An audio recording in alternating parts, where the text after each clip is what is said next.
Very astute. Now, this is going to be, I'm looking on page, I guess it would be page 3 of the document, number 2, and it says the title will be in the name of the city. Is there a reason why this can't be joint ownership? Does this have to do with the funding? As part of the grant, one community has to take the Because, the and they grant, qualify because they are considered a distressed city. and they get the 80% off. If it was in our name, it would be 60. All right. And then I noticed further on the next page, under number 14, that any proceeds of said sale, if it's decided to be sold, will be split equally between the parties. Correct, and the reason being is we're equally putting in the 20%. The OPM pays 80, the balance of the 20, we pay 10, they pay 10. In the original draft of this was they got 80% of the proceeds, we got 20 because of the maintenance, and I said the maintenance has nothing to do with it, we put in half, so we get half. If for some reason this is sold in 12 years and the salvage value is 60,000, we should get 30, because we paid for half, so we should get half at the salvage. And they said that's fine. All right. Now, in your the earlier part of your presentation, you mentioned that this was similar to a lease agreement, in that we are more or less leasing the use of it. Well, it's similar in the set of insurance because it gets a little. It says in here that both towns or the city and the town will both insure it. Like if they drive it around and their people, so that it's only similar in that manner that if we lease a piece of equipment in this town, like we lease a backhoe or a mini excavator, and we're using it, we have to give a certificate of insurance to the thing, and making them additionally insured, because two people can't insure the exact same piece of equipment as if they own it. So that has to be, and Kerma is also the insurer of New London, and they're completely comfortable with what we're doing. Okay, so that was the basis of my question, that we don't normally insure something we don't actually own, and as we're not on the title. We do. But I understand that now. You get an insurance certificate. Right, I understand that now. Okay, and then I noticed in the last part that we are, if New London decides that they no longer have a use for this, then we'll be responsible for storing the vehicle if we decide to keep it. How large is the vehicle? Well, there's a picture in your thing, and I understand. I did see that, and It's got to be about 40 feet long. I looked for dimensions. So it's just a picture, there's no dimensions there. Yeah, So it's about 40 feet long. we would, I would assume that we would need to store this outside? Yes. Okay. I mean, that is a possibility, but remember that they're the ones entering into this with the absolute need on a weekly basis for this. So the likelihood of them saying we don't need it anymore, you store it, is highly unlikely. But yes, we would have to store it, and we would have to find a place for that. Okay. That's my questions. Thank you. I have a few questions. Sure. Sure, Mark. Following up on that number 15, if they do break this agreement, do we have to buy them out of their portion? No. Okay, it'll become don't have to buy sole them out. owner of the town. Yep. Does New London have the facilities to maintain this Yes, properly? they do. Yes. Okay, and if there's a hurricane or something and there's high demand for this in the city, It will how's be that going to work? it'll be shared. It's 50-50 shared? Yes. Okay. They 50-50 shared on a weekly basis, or I mean, how's that? It's not written exactly that you'll have it for 24 hours and we have it for 24 hours, but it will be shared equally, and that's what has been expressed to me. Do we have control over it? Like they can't say we're using it this week, you get it next week. No. Okay. It's to be shared, and Okay. so say if you have a hurricane, you're cleaning up. If we have for 2 days, you have for 2 days, but it's not going to be they have it this week and you might get it for a day next week. It's a shared. I mean, we both equally own it. Yeah. So it's going to be shared. Now, it's hard to write that agreement that you'll have for 2 days on it. I know. There has to be some semblance of working together, but Yeah. we have a great relationship over there, and I don't anticipate it's going to be a problem. It's just a matter of when that happens, we have to contact them in advance and figure out, okay, we're going to have it these days, you're going to have it those days. Okay. Thanks. Further questions? Well, I had some concerns that you've addressed, most of them. I was concerned, about the insurance issue. And so we would be a named insured, basically, on that policy. Correct. They just want to make sure that if we're using it, it's not like New London has to pick up the insurance if we're using it, so that's why both parties have to be named. They're going to have title. They'll have the insurance policy. Yep. And then we'll be a named insured under that policy to protect Well- us from the liability. Is that Is that- your is that- understand? I would think it would be similar to, they, for example, would have the collision insurance, the insurance which covers damage to the vehicle. But we would, if we're using it, we would have an operator who might be accused of improperly operating it or getting into an accident or something like that. And we would have our insurance, we would provide the insurance for that event through our insurance company. So So if we- the operator was negligent and the operator was sued, we would have insurance for that. So our liability would cover. Our general coverage. liability, yes. Yeah, okay. And then the other, oh, go I ahead. have one thing, because I did talk to Anna Johnson today, and when she talked to Kerma, based on their understanding what this is, it's not like our insurance policy will go up. That they said, it's not like if you add this vehicle, it's gonna, increase the policy, knowing how we're doing this. That's what they told her. And then the other, and you had already addressed it, in a common event like a hurricane where both New London and East Lyme are impacted, having some scenario so they don't have it for a week and we get it for one day. It would be alternating every couple of days so we could That's- manage our cleanup. That's at the same correct. time. And as I said, I can't say enough, we have a very good relationship with them, and everything's been said, we're gonna be sharing that. It's hard to break down every specific, you have it for 48 hours, that's something we would have to work out, but I'm very comfortable that we can. Thank you.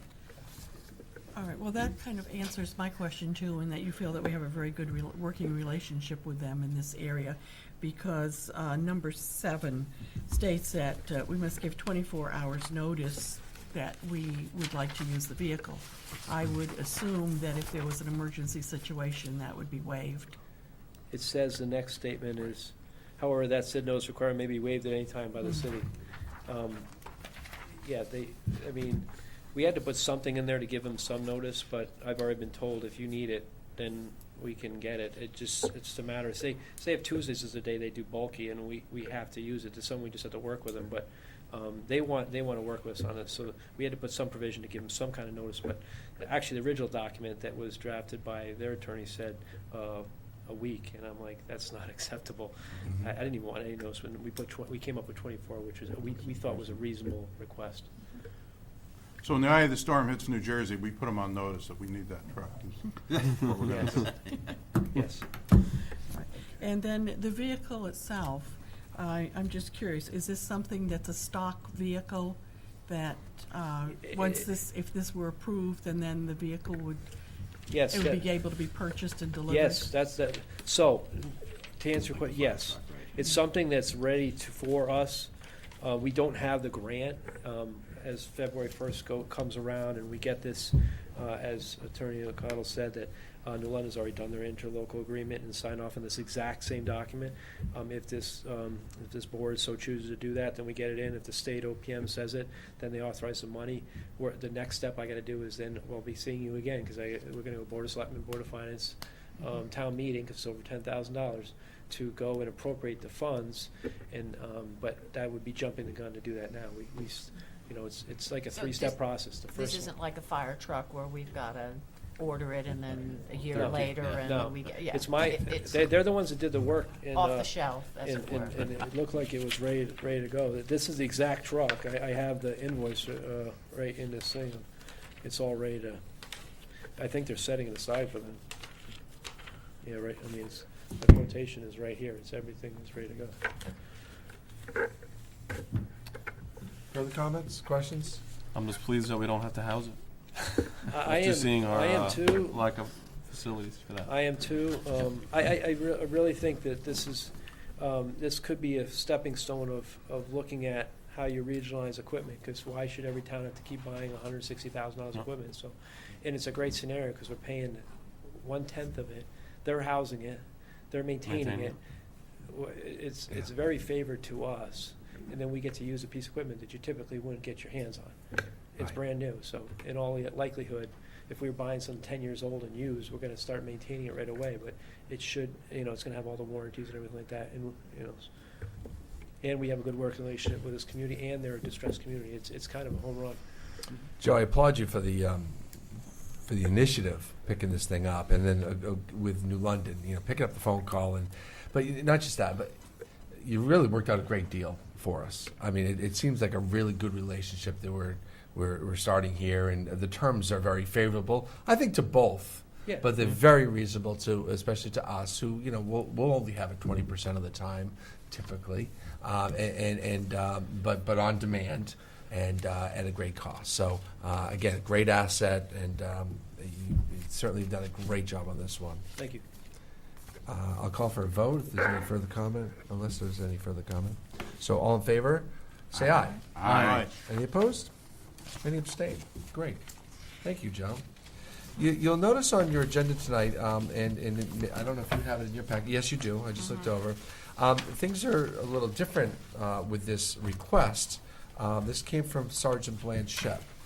And I'll read his narrative, and what he'd like us to do is individually vote or specifically write the board members down that have recommended the award, should there be that recommendation going forward.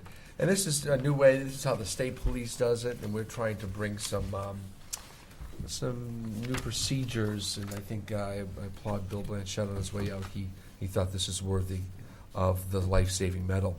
On December 6, 2015, at approximately 10:58, East Lyme officers Lindsay Cotillo and Jared Priest were dispatched to 78 West Main Street in the Niantic section of East Lyme for reported unresponsive male. Officers entered the residence and located a 22-year-old male lying supine on the basement floor of the residence, showing no sign of life. Evidence was located at the scene, leading officers to believe that the victim had overdosed on heroin. And Officer Cotillo deployed her usual intramuscular Naloxone, which is Narcan, into the thigh of the victim, while Officer Priest maintained airway and breathing. Following the deployment of the Narcan and the subsequent life-saving techniques, the victim became conscious, alert, and the East Lyme ambulance arrived and transported the victim to Lawrence Memorial Hospital. Evidence located at the scene was seized and sent to the state lab for further testing. The actions of Officer Lindsay Cotillo undoubtedly saved the life of this 22-year-old man who had overdosed on heroin. Officer Cotillo is to be commended for demonstrating exceptional life-saving techniques in the performance of duty, and her actions are in the highest tradition of the East Lyme Police Department. I'll add that the back narrative on the next recommendation says that Officer Jared Priest undoubtedly saved the life of this 22-year-old man as well, and is to be commended for demonstrating exceptional life-saving techniques in performance of duty and highest tradition of the East Lyme Police Department. Certainly worthy recipients of our life-saving medal. And I guess what I would be asking for is maybe a motion and a second, and then we'll individually vote.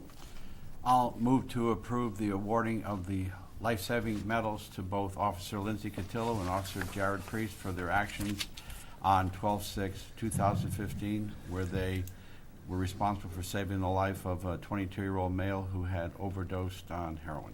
Second. The motion's been seconded. I guess we can just take one vote, and then, but they're asking for signatures on the original here, so I can pass it down and have you all sign next to your name that I will write in. So all in favor of these two life-saving medals, say aye. Aye. Any opposed? Any abstain? Great. I will just do this.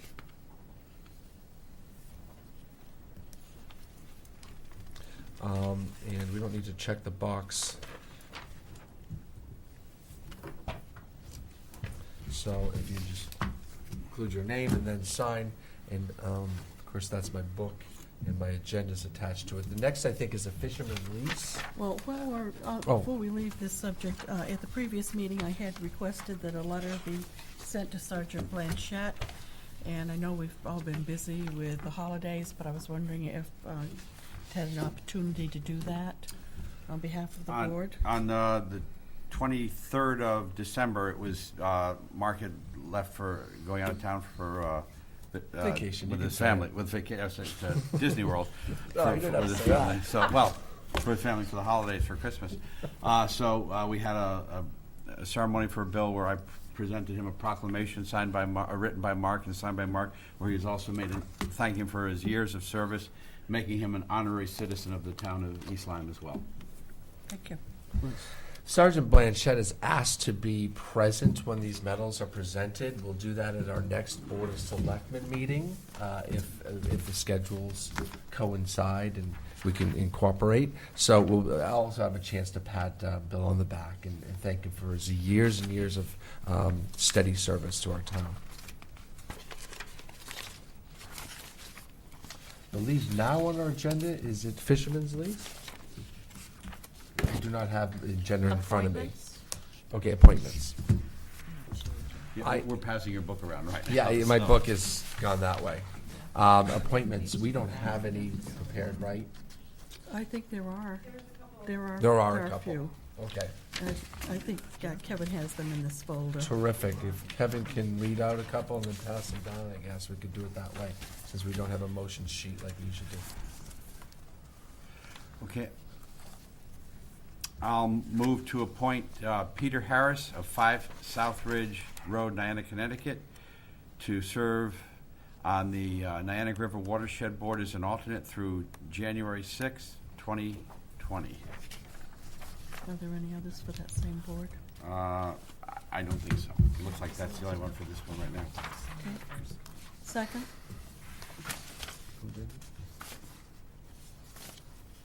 Yes, there's none for, they're all, everything is a separate board here, so. Okay, we have a motion that's been seconded. All in favor, say aye. Aye. Any opposed? Any abstain? Okay.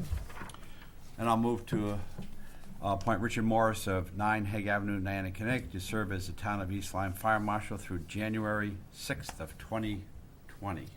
Second? It's been seconded. All, any comment? All in favor, say aye. Aye. Aye. Any abstain? Any opposed, I should say? You want to do a couple more and then move some down to the No, Roseanne? there's only 6 total, so that's Okay. not too Let bad, Kevin so. do them. Okay, just do it. We Sorry. won't get bored. No. Move that appoint Nicholas Morolla of 15 Goodwin Street, Niantic, Connecticut, to serve in the Town of East Lyme as a Deputy Fire Marshal through January 6th of 2020. Second? We have a second. Any comment? All in favor, say aye. Aye. Any opposed? Any abstain? Move to appoint Barbara Johnson Lowe of 3 North Road, Niantic, Connecticut, to serve on the East Lyme Historic Properties Commission through January 6th of 2020. Second. Seconded. Any comment? All in favor, say aye. Aye. Any opposed? Any abstain? Move to appoint Joshua Chaps of 16 Green Valley Lakes Road, East Lyme, Connecticut, to serve in the Town of East Lyme on the Zoning Board of Appeals as an alternate through January 6th of 2020. Second? Any comments? All in favor, say aye. Aye. Any opposed? Any abstain? And move to appoint David Zoller of 3 Spinnaker Drive, Niantic, Connecticut, to the East Lyme Water and Sewer Commission through January 6th of 2020. Second? Any comment? All in favor, say aye. Aye. Any opposed? Any abstain? Great. That's it. Great, thank you. There's 2 more signatures from Mrs. Hardy and Mr. Salerno on that page there. There's 2 different Oh, yeah. awards there, so we're treating them Right, we'll do separately. this quickly so you get your book back. Does it say Fisherman Lease? It does say Yeah, Fisherman see, I can Leases tell, you can now. tell I did brief can get myself your- earlier. Fisherman's leases I have expired, and typically, we're getting around to it now. The town attorney has it for language review. I've asked for a typical, 5% increase to keep the insurance contract requirements in the lease. And there have been 5 docks or 5 leases, and one of the fellows has passed away over the last year. There's really only 4 docks down there and space for 4. So we're when I present this to you, I'm going to present 4 leases to you, and we should have some things tidied up by the next meeting or the following meeting. The responsibility is to the lessees to keep the docks in proper order and safety standards, et cetera. We very simply collect a fee for the benefit for the town, and they're very, very affordable leases, and advantageous to those fishermen down on the docks. And there's a successful commercial fisherman down there that takes passengers out, and then there's people who go out and fish, I would presume just for a living or a Cheney hobby, Park? or down at Cheney Park, yeah, our fishing dock. So I'll have more on that at our later meeting. We are moving forward with that. Ex officio assignments. I am I've made Mrs. Hardy's been on this commission a couple of days longer than everyone else here. I said a couple decades longer than everyone else. So I thought it was appropriate to go back to Mrs. Hardy and ask her what she'd like to do. And she's going to take zoning back for a couple of years. I know you'll like zoning. Everyone likes zoning. And for now, I'm going to put you on planning. But if you'd like to move that around, I'd certainly be welcome to talk to you about Thank you, that. Mark. This was kind of done at the afternoon. We are struggling through some budgets, budget meetings. Excuse me, this week and next. Something caught in my throat.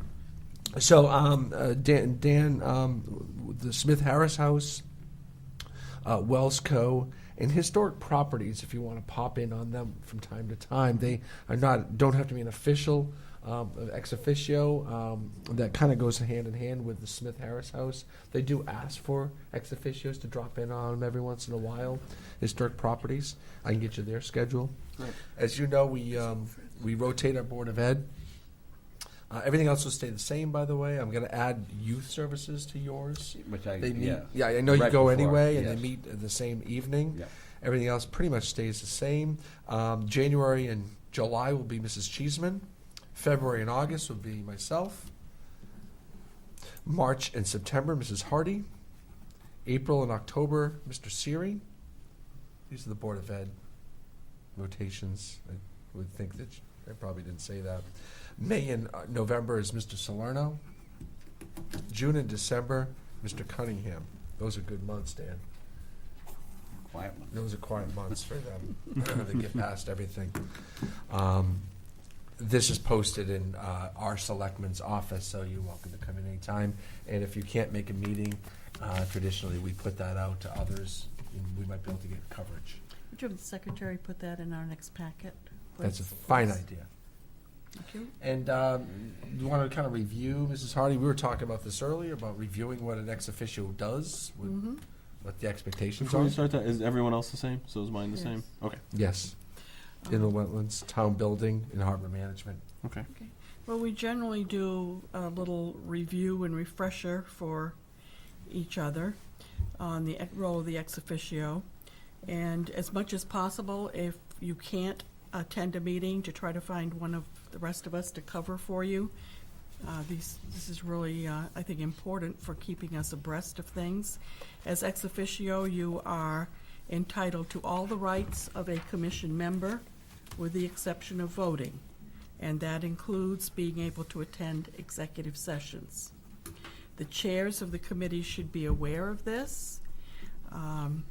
Attorney O'Connell did, I think 2 years ago, send a memo to this effect to all the chairs, reminding them that you essentially are a member of the commission with the exception of voting. So even though there is generally a slot on the agenda for the ex officio report, you are entitled to participate in the meeting at any time you wish. Of course, being recognized by the chair. And I think that's it. Do you have anything? We were to talking, add? and we had a great discussion about it's not for personal comments as citizens, but you are representing the Board of Selectmen, and the comments should be structured around the bigger picture and how their commission might fold in with another commission and what they're doing over there and how this is all working, or something you may have heard, well, there's another development coming and this might play into that. You know, whatever the subject matter would be, but it should be big picture town stuff, not your personal agenda or Right. comments or opinion. I think Right. that's worthy You of are, putting on the record. You are representing the Board of Selectmen as a whole, and sometimes I find it difficult myself when there's something that's on the agenda and you kind of anticipate what's going to be discussed, and then that night action is taken, and you sort of have to do the best you can to hope that if you comment on that, that you're as close as possible representing what you think the Board of Selectmen's opinion would be. And as we oftentimes don't have a chance to discuss that in advance, sometimes that's a little tricky.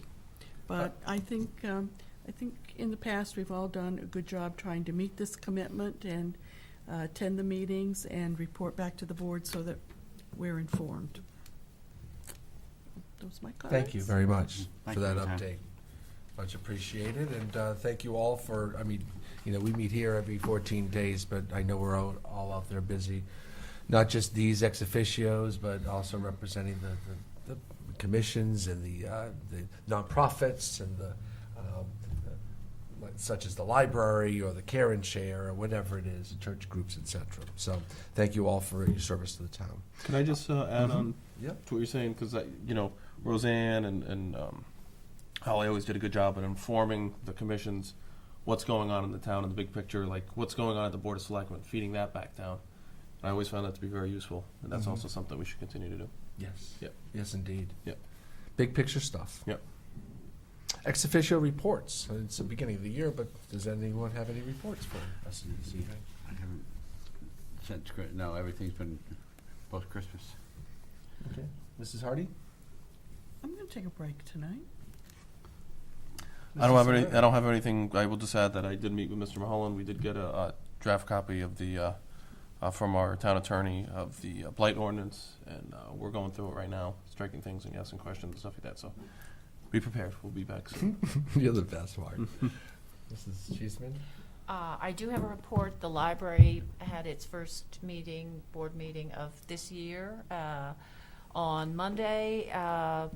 It was a useful meeting. We reported, actually Lisa Timothy, Executive Director, reported on what had gone on in the past 2 months, and also brought us up to date. The library acquired a people counter to keep better track of the number of patrons coming in. And over the course of October through December, discovered during a slow period we were undercounting the number of patrons by at least 10 to 15,000 a year. Previously, they had just taken a few days and extrapolated from that, but then now we actually can physically count the number of people coming in.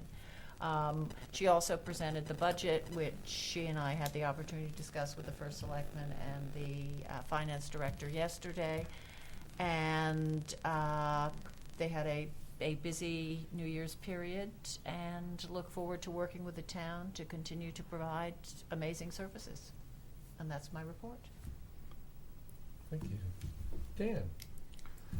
In the last 5 minutes, nothing has happened. Yeah, I was going to say, you just That I'm aware of. I have a few comments. I'll keep them brief. First of all, Mr. Dravick made a couple comments about me driving around with AT&T people and knocking on doors. I've never done that in my life. Incredible misinformation there, and I'd be happy to talk to him about that. I did submit to AT&T a list of 20 properties that I'd like them to investigate for possible cell towers. I don't think any of them were accepted, and many of them, it turned out there were already cell towers on there, like the town, like our water towers and the dump and other spots. Never got in a car with an AT&T person, etc. My comment on the public delegation